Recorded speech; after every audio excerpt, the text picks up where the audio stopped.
Hello everyone, আজকে মোটামুটি সকাল থেকে একটু বেটার লাগছে। তো মানে খুব একটা যে ভালো লাগছে তা না, কিন্তু বিশেষ কিছু কাজ আছে আমাদের যেটা দেরি হয়ে যাচ্ছে করার জন্য। তো আজকে আমাদের যেতেই হবে। তো ফার্স্টে আমি যাব আমার বাড়িতে, মানে হৃদয়পুরে যাব। আর এই যে অয়ন, আমি তো এসিটাই সব সময়।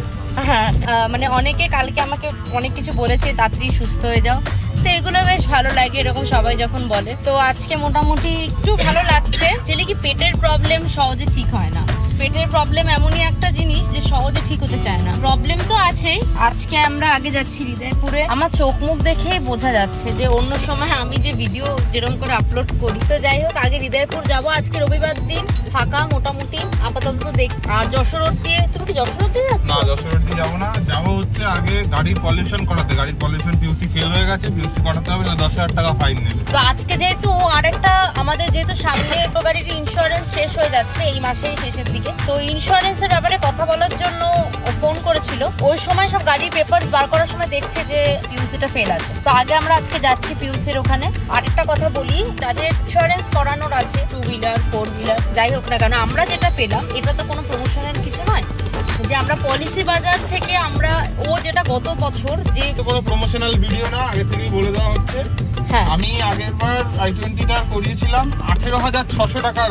আমার মানে জিরো ডেপ্রিসিয়েশন বাজাজের, মানে বাম্পার টু বাম্পার ও করিয়েছিল গত বছর বাজাজের 18,000 টাকা দিয়ে। কিন্তু এবছর ওর কি মনে হয়েছে, হয়তো কোথাও দেখেছে বা কিছু, ও পলিসি বাজারটা থেকে সার্চ করেছে, পলিসি বাজার থেকে।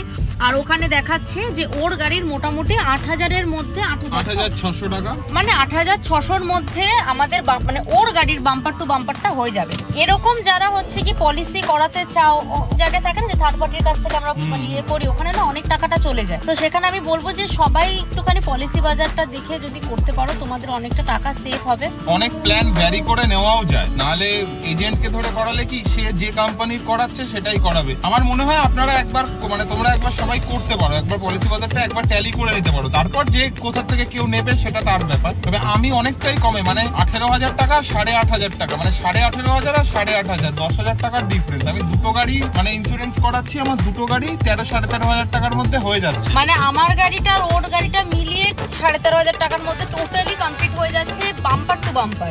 দুটোই বাম্পার, মানে দুটোই bumper to bumper, zero depreciation যেটা থাকে। তো যাই হোক, এটা একটা ইনফরমেশন দেওয়ার ছিল তোমাদের। যদি কারোর মনে হয় তাহলে তারা ওখান থেকে চেক করবে। বাইকের হোক, 4 চাকার হোক, যেটারই হোক, একবার একটুখানি দেখে নেওয়া যায়। আর ওরা, আমি পলিসি বাজারের একটা জিনিস ভালো পেলাম কি, যখন ক্লেম করানো হবে তখন ওরা ডেডিকেটেড একজনকে দিয়ে দেয় যে মানে আমার ক্লেমটা হ্যান্ডেল করার জন্য। পিক আপ ড্রপ ফেসিলিটিও আছে, মানে বাড়ির 20 কিলোমিটারের মধ্যে মনে হয় সম্ভবত, যদি এটা আমার সঠিক জানা নেই, 20 কিলোমিটার কি কিলোমিটারটা আমার সঠিক জানা নেই, যে বাড়ির 20 কিলোমিটার বা তার মধ্যে যদি কোনো রকম কোনো ড্যামেজ হয়, গাড়িতে কোনো অ্যাক্সিডেন্টাল কিছু হয়, তাহলে ওরা গাড়ি পিক আপ করে নিয়ে যাবে তোমার স্পট থেকে, গাড়ি কাজ করিয়ে পুরো ক্লেম করিয়ে ক্যাশলেস করে ওরা। এখন তো সব ম্যাক্সিমামই ক্যাশলেস হয়ে গেছে, সবাই জানে। আর ওরা পিক আপ করে গাড়ি নিয়ে গিয়ে কাজ করিয়ে গাড়ি আবার বাড়িতে দিয়ে যায়।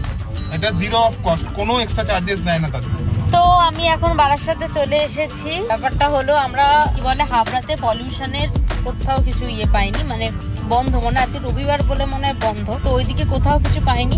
আর আজকে বেশ আপাতত তো ভালোই এসেছি, জানি না এবার পরে জ্যাম হবে কি জ্যাম হবে না তাও জানি না, কিন্তু আপাতত মোটামুটি ভালোই এসেছি, কোনো জ্যাম ট্যাম পাইনি। কি বলো? হ্যাঁ, আরেকটা জিনিস আমি বলে দিই, সেটা হচ্ছে আমরা যে আমাদের যে পলিউশন ফেল হয়ে গেছে, আমরা আসছি, এইটা কিন্তু একদমই অ্যাডভাইজেবল নয়। তোমরা কেউ এই রিস্কগুলো নিও না।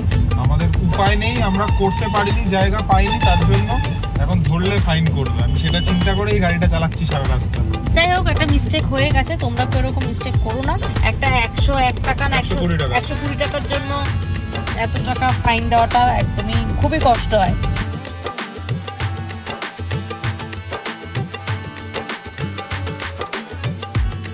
আমাদের পিউসি করানো হয়ে গেছে, কিন্তু দুঃখের বিষয় হচ্ছে কি আমি একটাও ফুটেজ নিতে পারিনি, তার কারণ প্রচন্ড বৃষ্টি হচ্ছিল। মানে শেডটা, মানে আমি যে দাঁড়ানোর মতো জায়গা ছিল না, ওই জন্য আমি আর নিতে পারিনি, মানে কোনো ফুটেজই নিতে পারিনি, অসম্ভব বৃষ্টি হচ্ছে। তো আমি এবার হৃদয়পুর স্টেশনে চলে এসেছি, মানে আমার প্রায় বাড়ির সামনেই চলে এসেছি। এখন গিয়ে আগে ভুড়ি ভোজ করবো, আমার হেভি খিদে পেয়ে গেছে। তো আমরা এখন যাবো, আগে গিয়ে খাবো, প্রচন্ড খিদে পেয়ে গেছে। দেখি আচ্ছা মা কি রান্না টান্না করেছে। তো আমরা বাড়িতে চলে এসেছি, আমার বাড়িতে মাম্মিজি এখানে কিছু গাছ বসিয়েছে। বৃষ্টির মধ্যে আমরা উঠছি, অয়ন ছাতাটা নিয়ে উঠছে, আর আমার ফোনটা তো ভিজছে, এর আগেও আমার ফোন অনেকবার ভিজেছে, তো তখন একটু গায়ে লাগতো, এখন আর আমার অত কষ্ট হয় না। গাছ দেখা হয়ে গেছে, গাছের ভিডিও করা হয়ে গেছে। কি আমরা কি ঢুকবো নাকি দাঁড়িয়ে থাকবো? ভিডিও করছি তো। কি এই ঘরটাতে আসার পর আমার একটা আলাদাই একটা কি বলবো ভালো লাগা, ছোটবেলা থেকে এই ঘরটাই সব ছিল।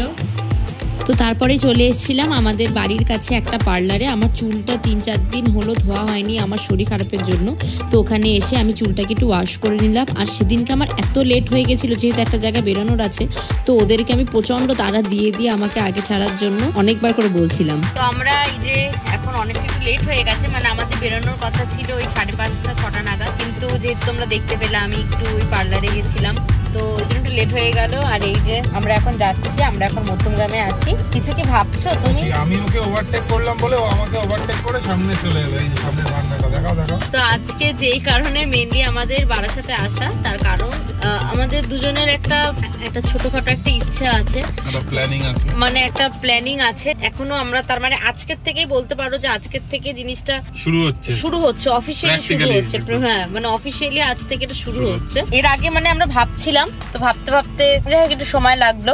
ভুঁড়িটা হেভি হচ্ছে, একটু খাবারের রিভিউ গুলো মনে হচ্ছে কমাতে হবে। আমি মনে হচ্ছে একটা কেস খেলাম এই ডান দিকে। ও ডান দিকে তো সব যাবে। আমাদের ভালো লাগছে যে আমরা কিছু একটা করব, আর খুব হয়তো বেশি দেরি হবে না এটা শুরু করার জন্য। অনেক রকম ভাবনা চিন্তা তো করে রেখেছি, এবার দেখা যাক কি হয়, কত দূর কি এগোতে পারি। তো তোমাদের সকলের আশীর্বাদ চাই, ভালোবাসা চাই। আর তোমরা তো সব দেখতেই পারবে যে পরপর কিভাবে কি হবে না হবে। তোমাদের তো অবশ্যই শেয়ার করবো প্ল্যানিং এর ব্যাপারে। প্ল্যানিংটা ক্রমশ প্রকাশ্য সবাই জানতে পারবে ধীরে ধীরে। আগে আমরা ফার্স্ট স্টেপটা কমপ্লিট করে আসি। তো আমরা চলে এসেছি একটা শেকের দোকানে। আজকে অয়ন সকাল থেকেই বলছিল যে শেক খাবে। এই যে তো আমরা শেকের দোকানে চলে এসেছি, এটা মধ্যমগ্রামেই। তো ও অর্ডার দিল একটা, কি অর্ডার দিলে তুমি? Oreo small.